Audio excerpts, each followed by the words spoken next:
मेरे पुत्र, आज मेरा जन्मदिन है और दुर्भाग्य की बात है कि मेरे हो वंशज आज मुझे नहीं जानकर मेरे स्थान पर एक काल्पनिक देवता को पूजते हैं जिसको मेरी प्रसिद्धि को खत्म करने के लिए बनाया गया था। इसमें तुम्हारी भी गलती नहीं है, क्योंकि तुम इस सच्चाई को जानते नहीं हो। इन्होंने केवल मुझे ही कायम नहीं किया, बल्कि मेरे बातों मेरी यादों को भिंग तुम्हारे मन से मिटा दिया है। ये मैं ही हूं जिसे तुम 17 सितंबर को पूजते हो। मुझे और मेरे द्वारा किए गए सुधारों को दबाने के लिए इन्होंने ये पाखंड फैलाया है। मैं अपने जन्म दिवस पर तुमसे कुछ बात कहना चाहता है, इसे सुनोगे और अपनाओगे भी। जाति प्रथा क्या है? जाति प्रथा एक वर्ग के लोगों को अन्य जातियों के लोगों से श्रेष्ठ बताने और अन्य वर्ग के लोगों को नीची जाति के रूप में प्रस्तुत करने के लिए धर्म या ईश्वर या धार्मिक सिद्धांतों का सहारा लेना है, जो कि बहुत ही बेतुका है। सभी मनुष्य समान रूप से पैदा हुए हैं, तो अकेले ब्राह्मण को उच्च और बाकी को नीच कैसे ठहराया जा सकता है? जाति और धर्म के नाम पर कोई भी धार्मिक व्यक्ति किसी का कोई भी तर्क सुनने को तैयार नहीं होता। आप धार्मिक व्यक्ति से किसी भी तर्क संगत विचार की उम्मीद नहीं कर सकते, क्योंकि वह जन्म से ही ऐसा ही संस्कारित है। वह लंबे समय से पानी में पत्थर मार रहा है। इन्होंने ने हमें शास्त्रों और पुराणों की सहायता से गुलाम बनाया है।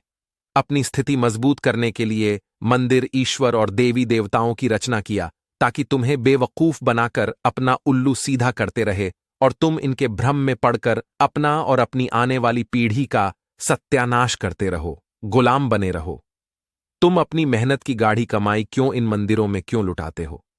क्या कभी तुमने द्विजों को इन मंदिरों, तालाबों या अन्य परोपकारी संस्थाओं के लिए 1 रुपया भी दान देते हुए देखा है? ये तुमसे और तुम्हारे लोगों से पैसा ले लेंगे और खुद बन जाएंगे इनका मालिक। क्या कभी इन्होंने तुम्हें मंदिर का पुजारी बनाया है? अरे ये तुम्हें उस मूर्ति को तो छूने तक भी नहीं देते जिसे तुमने अपने हाथों पकड़कर, पैरों से दबाकर और छेनी और हथौड़े से पिट पिट कर जिसकी तुमने रचना की थी। तुम अपनी बात तो छोड़ दो, ये आज भी तुम्हारे समाज के नेताओं तक को किसी विशेष मंदिरों में प्रवेश करने की अनुमति तक नहीं देते हैं।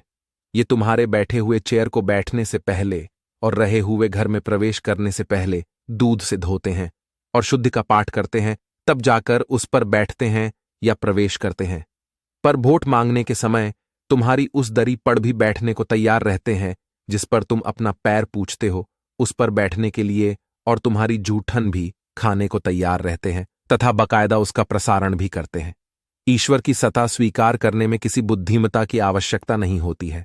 सच्चाई को समझने और जानने के लिए साहस और आत्मविश्वास की जरूरत होती है।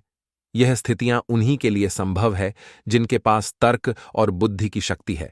बाद बाकी अधिकतर लोग इनकी चलों को समझ ही नहीं पाते हैं। अगर अपना उत्थान चाहते हो, उस भगवान को और उन लोगों को त्याग दो जिसके धर्म तुम्हें शूद्र कहे। उन पुराणों और ग्रंथों को नष्ट कर दो जिन्हें ईश्वर के धूर्तों ने बनाया है, गुंडों ने छलाया है और मूर्ख लोग उनकी पूजा करते हैं। वैसे नियम छोड़ दो जिसको पालन करने से उनको जिन्होंने ये नियम बनाया है उनको शक्ति प्रदान करते हैं। केवल उस व्यक्ति का सम्मान करो जो वास्तव में दयालु, भला और बोधगम्य है तथा तुम्हारा वास्तव में भला चाहता है। हर व्यक्ति को स्वतंत्र और सम्मान से रहने का अधिकार है। इस स्थिति के लिए जाति प्रथा काफी जिम्मेदार है, और उससे भी ज्यादा वे लोग जिम्मेदार हैं जिन्होंने जाति बनाया है।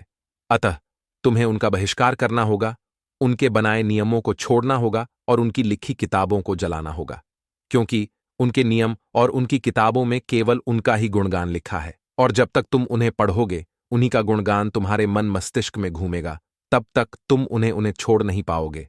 और जब तक तुम उन्हें छोड़ोगे नहीं, तुम्हारा मुक्ति संभव नहीं है।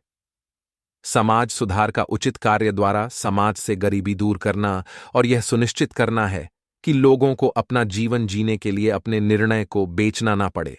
महान गुरुओं को, युवकों को धर्म पुरुष बनाने की बजाय उन्हें ज्ञानी बनाने का प्रयास करना चाहिए।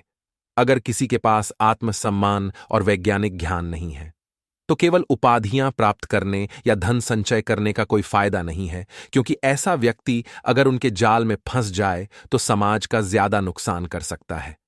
जिन्होंने भगवान को बनाया वो धूर्त है, भगवान का प्रचार करने वाले नीच व दुष्ट है तथा भगवान की पूजा करने वाले अनपढ़ और गंवार है। ईश्वर अगर होता और उसमें थोड़ी भी शक्ति होती तो वह अपने ही अस्तित्व पर प्रश्न चिन्ह लगाने वाले को कभी पैदा नहीं करता। अगर किसी महिला को संपत्ति का अधिकार नहीं है और उसे जिसे चाहे उसे प्यार करने की स्वतंत्रता नहीं है, तो वह पुरुष के स्वार्थी उपयोग के लिए एक रबड़ की गुड़िया के अलावा और कुछ नहीं है। यानी अगर हम अपना संपूर्ण विकास चाहते हैं तो महिलाओं को आगे लाना होगा और पूर्ण स्वतंत्रता देनी होगी। डीवी अडित्या।